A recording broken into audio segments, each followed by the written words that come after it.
All right, let's get this deep dive started. We're tackling a topic that's been generating a lot of buzz lately, and, honestly, some concern. H5N1 avian influenza. You know, bird flu. It seems like everyone's talking about it. Yeah, and it can be tough to separate fact from fiction, especially with so much information swirling around. Definitely. So that's what we're here to do today. Cut through the noise and figure out what H5N1 really means. For everyone. For you, for me, for the economy, for our investments, for the world, we're going all in. And, what's interesting is the sources you sent over for this deep dive. Wow, talk about a mixed bag. I mean, we've got everything from like hardcore epidemiology studies to economic forecasts to market analysis. It's a pretty comprehensive picture. It is. It's like you really want to understand this thing from every angle. Well, to get a sense of the potential risks and opportunities. Exactly. Like, okay, we've all heard about bird flu, but could this really be the next global pandemic? That's the big question, isn't it? And if it is, what would that mean? For all of us. Right. What would it mean for our everyday lives, for the global economy, and, yeah, even for our own portfolios? Those are the questions I'm grappling with. One thing that really stood out from all the research, it's a little unnerving, but H5N1, in the rare cases where it has infected humans, has been deadlier than even the 1918 Spanish flu. Yeah, that's one of the things that makes this virus so concerning. Per infection. Right. But here's the catch, and this is maybe the good news. So far, at least, it hasn't shown that ability to spread easily between humans. That's the crucial difference. It's like a lot deadlier, but thankfully not spreading easily between people. Yeah, like it hasn't quite figured out how to make that jump. Right. Okay, so it's different from the pandemics we've seen in the past. Ones that have really made their mark on history. Right. Like, how do we even begin to wrap our heads around this? Well, I think a good place to start is by looking back. At past pandemics. Exactly, at those pandemic heavy hitters. So we can understand how they unfolded, what their impacts were, and maybe extract some lessons learned. Yeah, because history often rhymes, right? Yeah, okay, I like that. So which pandemics are we talking about? Well, the sources really focus on three major ones. The 1918 Spanish flu, the 2009 H5N1 swine flu, and of course the one that's still pretty fresh in our minds, COVID-19. Right. Each of those had such a profound impact on the world. Okay, so let's start with the OG pandemic, the Spanish flu. What made that one such a global nightmare? The Spanish flu was devastating on multiple levels. It infected an estimated 1/3 of the world's population. Wow, 1/3. That's just mind-boggling. It is, and its mortality rate was really high, somewhere between 2 and 3% of those infected.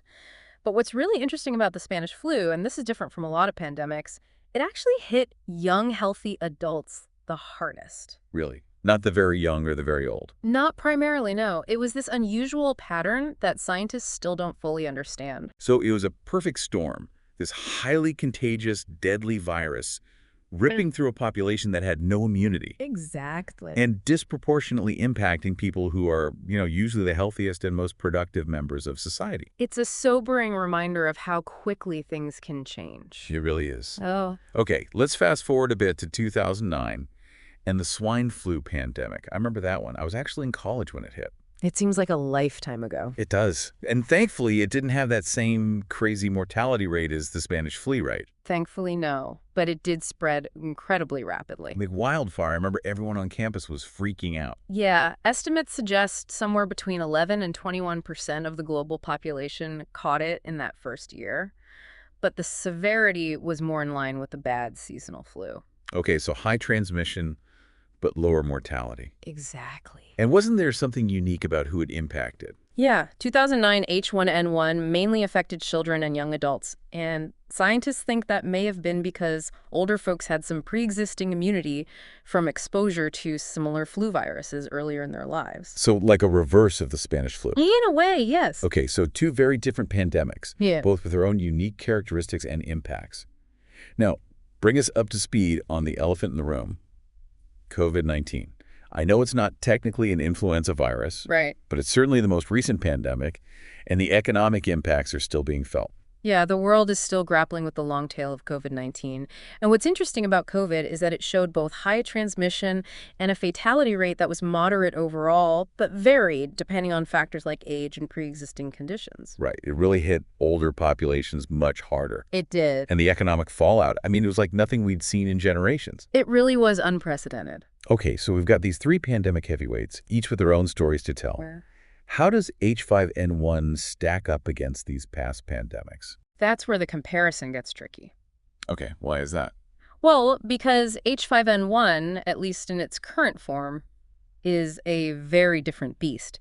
It hasn't demonstrated that easy human-to-human transmission like the others. Right, so far it's been primarily an animal disease. Exactly. But what's alarming is that its fatality rate in the limited human cases we've seen is over 50%. Okay, so it's incredibly deadly, but thankfully not spreading easily between humans. It's an unnerving combination. It almost sounds like a ticking time bomb.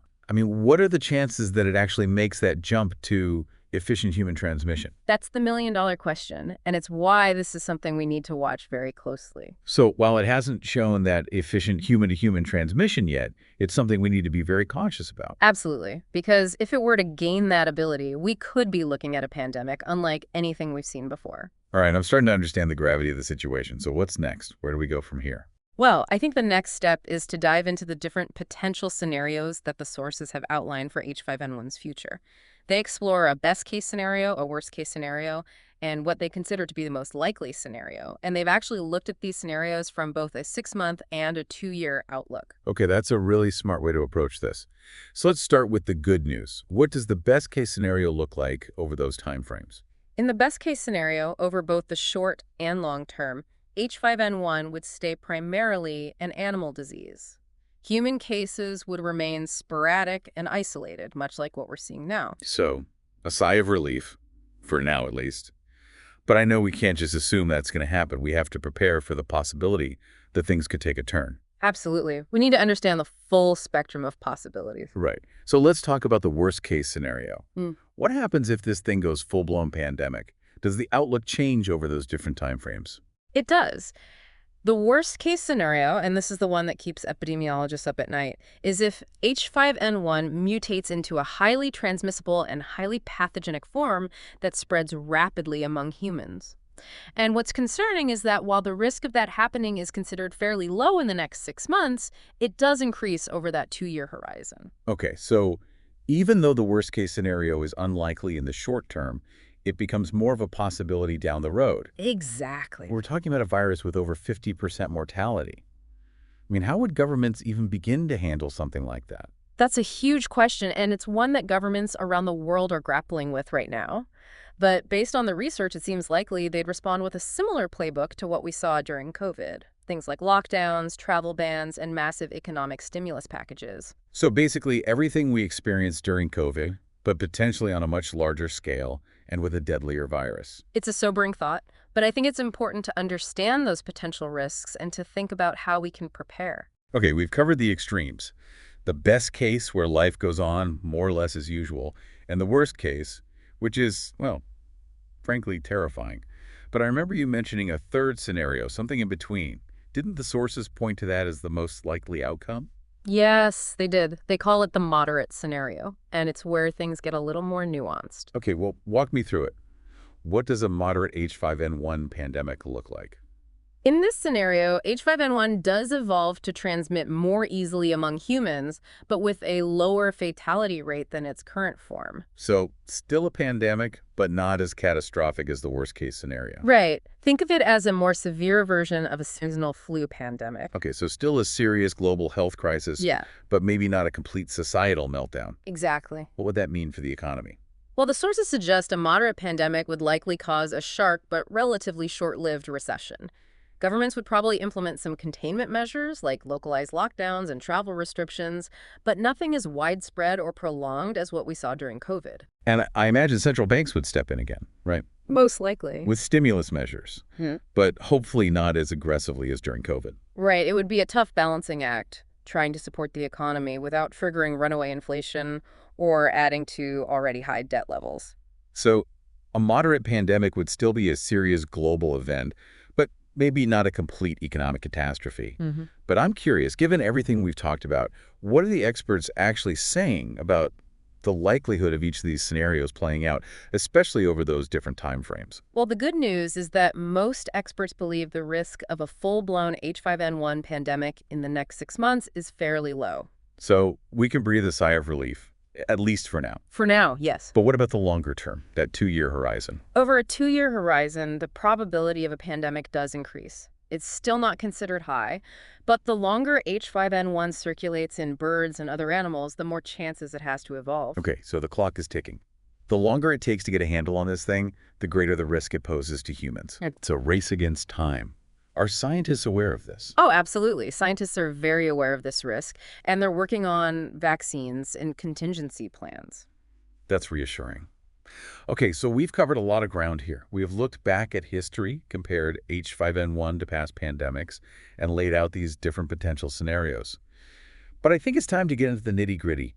What would an H5N1 pandemic, especially a severe one, actually mean for the global economy? I mean, we've touched on it a bit, but let's really dive in. I'm ready when you are. It's time to roll up our sleeves and see what we can uncover. Okay, let's do it.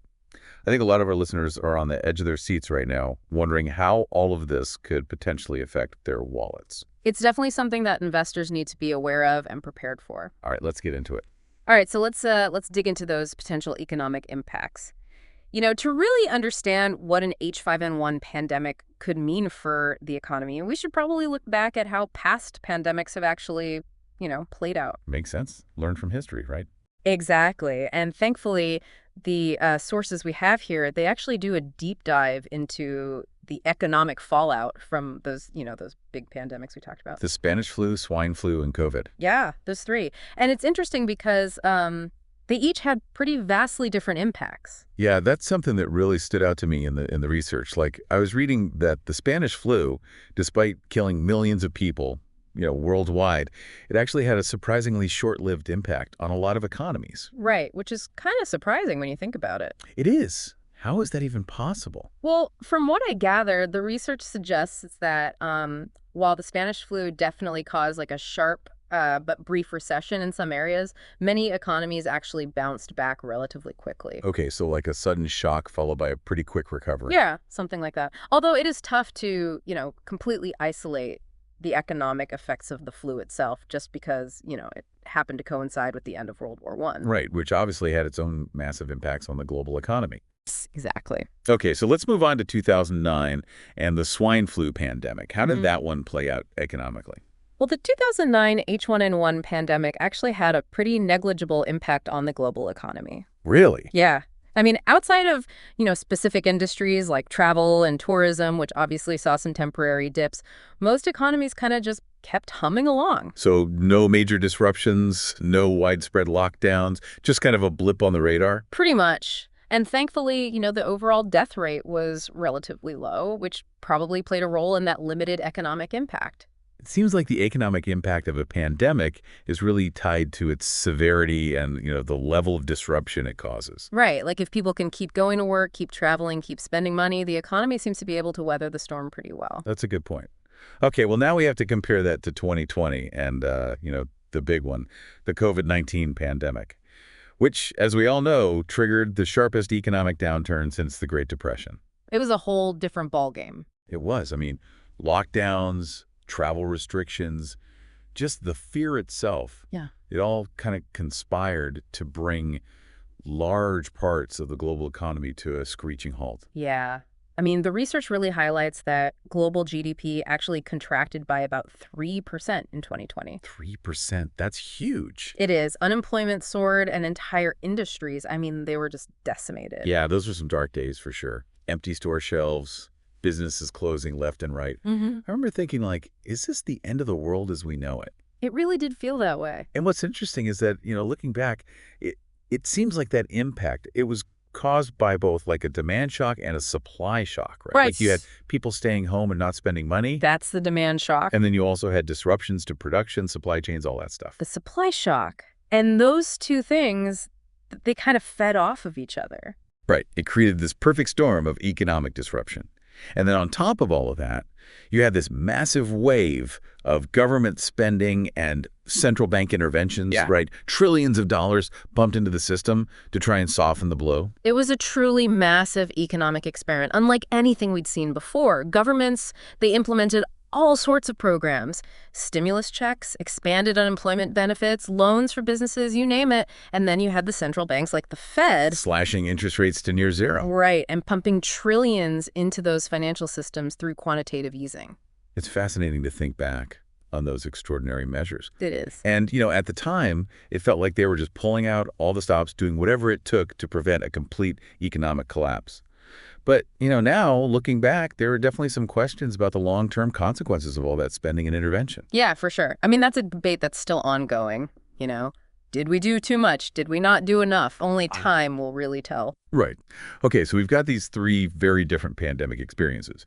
A short-lived recession in 1918, a relatively negligible impact in 2009, and then this severe global downturn in 2020. The question is, how do we take those lessons and apply them to a potential H5N1 pandemic? Yeah. Especially when we consider those, those different scenarios that we talked about earlier. The best case, the worst case, the most likely case. Right. It's not a one-size-fits-all situation. The economic implications, they really depend on which scenario ultimately plays out. Okay, so let's break it down, starting with the best case scenario where, H5N1 remains primarily an animal disease. What would that mean for the economy? Well, in that scenario, I think we could all breathe a collective sigh of relief. The economic impact would be fairly minimal. It would primarily affect, the poultry and agriculture sectors. We might see some disruptions to poultry production, maybe some slightly higher prices for, chicken and eggs at the grocery store, but nothing that would trigger like a major global recession. So basically, business as usual for most of us, maybe just slightly more expensive omelets in the morning. Pretty much. All right, that's not so bad, all things considered.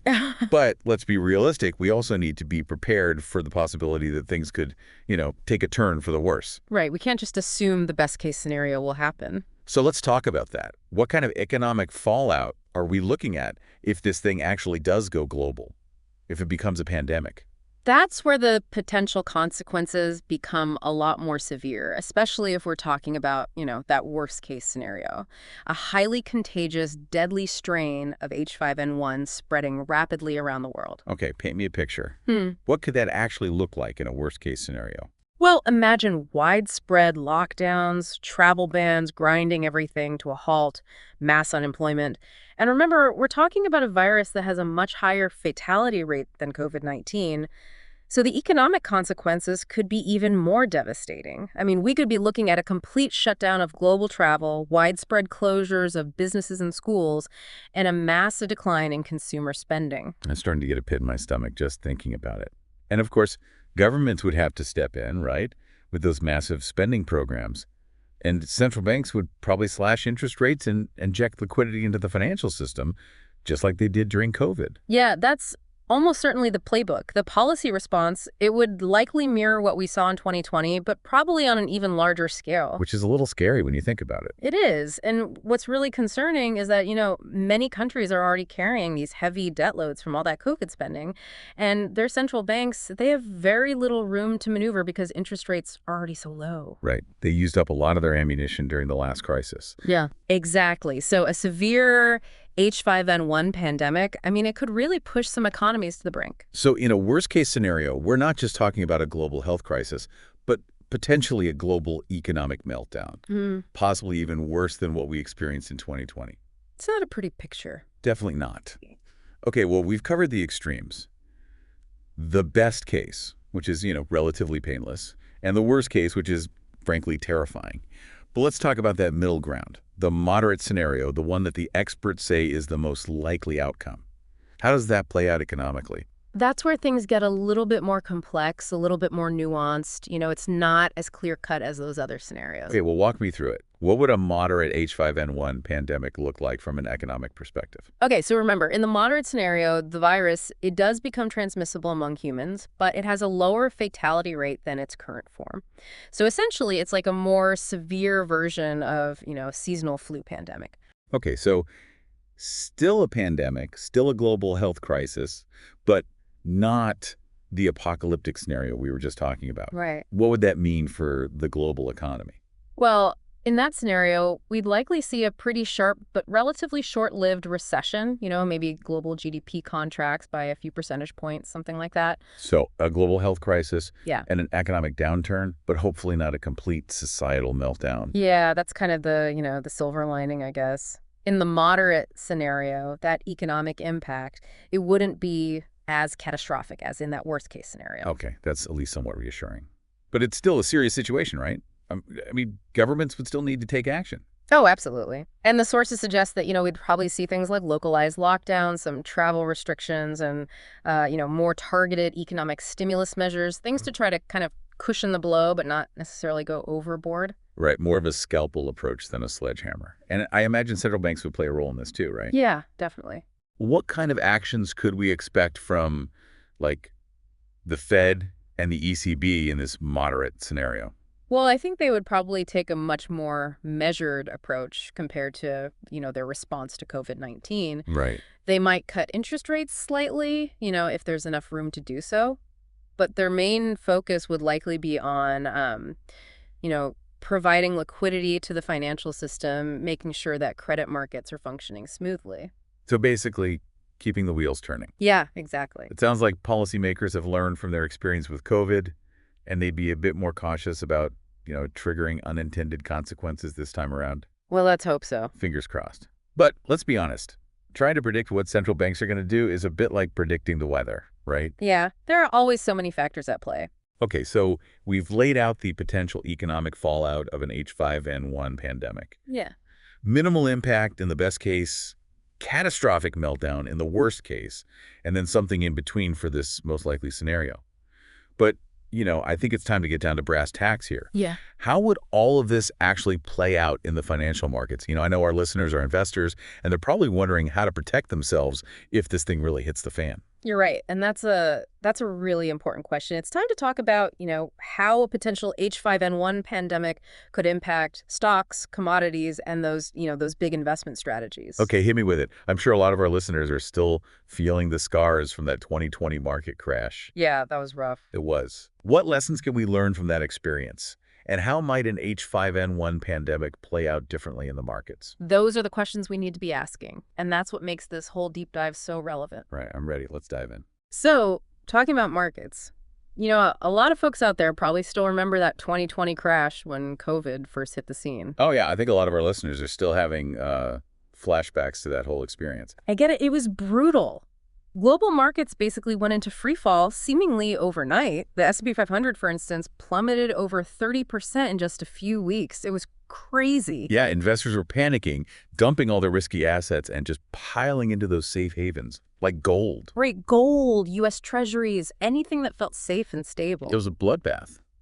And looking back, it's interesting because even in all that chaos, some sectors actually did really well during the pandemic, while others, got totally hammered. Could we see a similar thing happen with H5N1? That's a great question. And based on the research, yeah, I think we could. It's unlikely that all sectors would react in the same way. Some would definitely be more vulnerable than others. Okay, so let's get specific. If an H5N1 pandemic were to hit, which sectors are most likely to take a nosedive? The ones that rely heavily on, face-to-face interaction, travel, and those kind of complex global supply chains. Okay, so we're talking airlines, cruise lines, hotels, restaurants, maybe even energy producers. Exactly. Those were the ones that got absolutely hammered in 2020. And an H5N1 pandemic, it could inflict even more pain, especially if it's more severe than COVID. Think about it. Travel restrictions, lockdowns, that fear factor, they would just crush demand. And a lot of those industries are already operating on pretty thin margins. So basically a potential repeat of 2020, but potentially even worse. Yeah. Yikes. On the flip side, though, are there any sectors that might actually hold up better or even, benefit from a pandemic? Yeah, there are a few. The sources point to healthcare, technology, consumer staples, and utilities as potential safe havens. Those companies that provide, essential goods and services. I think food, medicine, internet access, electricity, that kind of stuff. Exactly. They tend to perform pretty well during crises because that demand, it stays relatively stable. Makes sense. And even in a pandemic, people still need to eat, stay healthy, and stay connected. Right. And we could also see a resurgence of that, stay-at-home trend that benefited tech companies back in 2020. If lockdowns come back, that demand for, e-commerce, online entertainment, remote work software, all of that stuff, it would likely surge. It's crazy to think about how, even amidst a global crisis, some companies can actually thrive.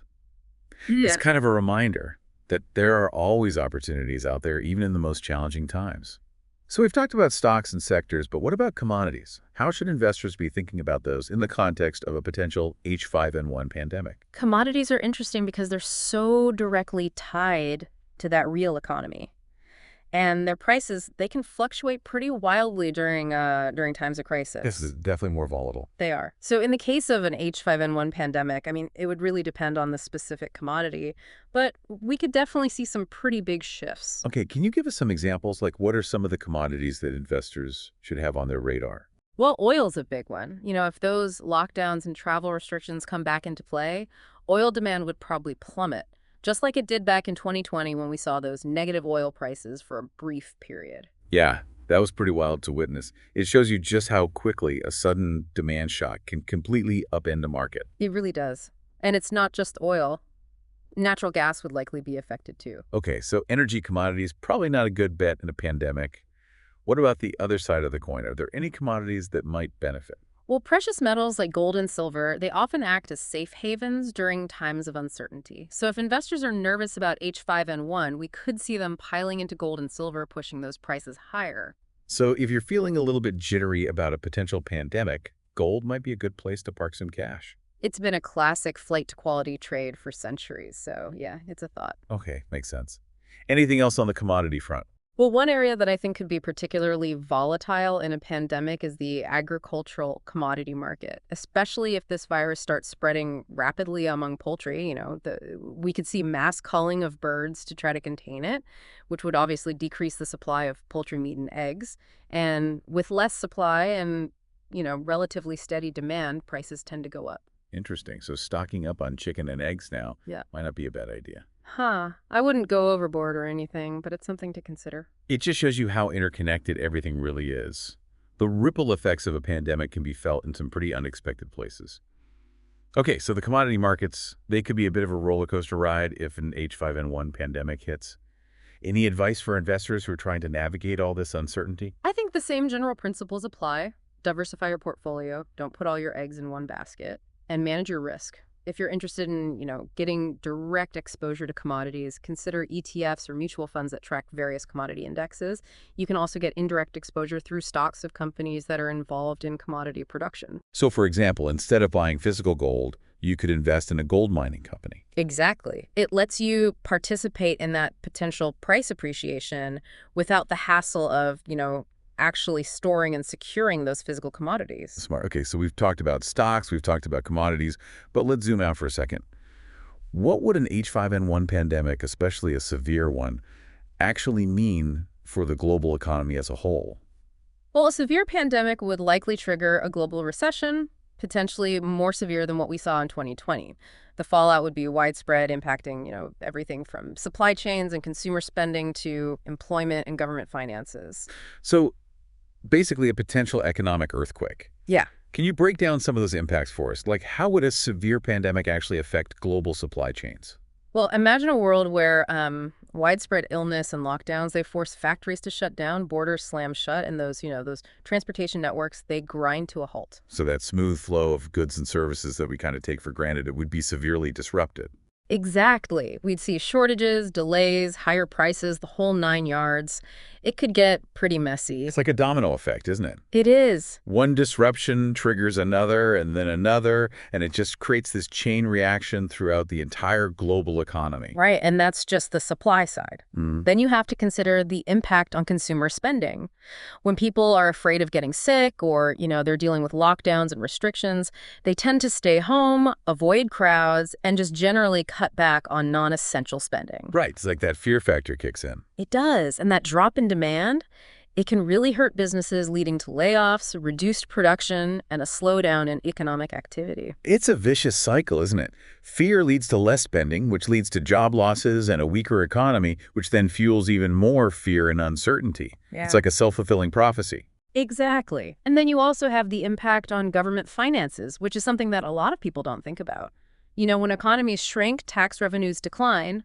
But at the same time, governments often have to ramp up their spending to support things like social safety nets or to try to stimulate the economy. It's like a double whammy. It is. And this can lead to larger budget deficits, increased national debt, which, those have long-term consequences. The sources really emphasize that point. Yeah, it's like you're kicking the can down the road, but eventually you're going to run out of road. Right, and that can create even bigger problems down the line. Okay, so it sounds like a perfect storm of negative economic forces, supply chain issues, reduced consumer spending, government debt spiraling out of control. It's a lot to wrap your head around. It is, it's complex. But it's important to remember that even in the face of a severe pandemic, governments and central banks, they do have tools to try and mitigate some of that economic damage. We saw that in 2020 with those unprecedented levels of fiscal and monetary stimulus. Right. But wouldn't repeating those massive spending programs and those deep interest rate cuts, wouldn't that just lead to even higher inflation? It's a valid concern, for sure. Yeah. And it's something that policymakers would have to weigh very carefully. It's a delicate balancing act, trying to support the economy in the short term without triggering those unintended consequences like runaway inflation in the long term. Sounds like a tough job. No easy answers. No, not at all. Okay, well, I think we've done a pretty good job of exploring those potential impacts of an H5N1 pandemic. We've talked about the markets, we've talked about the global economy, and it's a lot to digest. But as they say, knowledge is power, right? Absolutely. And while we can't predict the future with certainty, I think being informed, understanding these potential risks, it can empower you to make more informed decisions, both, in your personal life and with your investments. Right, and I think this deep dive has really highlighted just how interconnected everything is. Global health, the economy, the markets. It's a complex system, and understanding how those different pieces fit together is crucial. I couldn't agree more. We're all part of this big, complex global ecosystem. And what happens in one area can have those ripple effects across the entire system. It's a reminder that we need to be prepared. We need to be vigilant. Well said. And on that note, I think it's time to wrap up this deep dive into H5N1. We've covered a lot of ground, but the conversation doesn't end here. We encourage all of you listening to keep learning, stay informed, and engage with these really important issues. Absolutely. The more we understand about the world around us, the better equipped we'll be to face whatever challenges come our way. Thanks for joining us on this deep dive, everyone. Until next time, stay curious.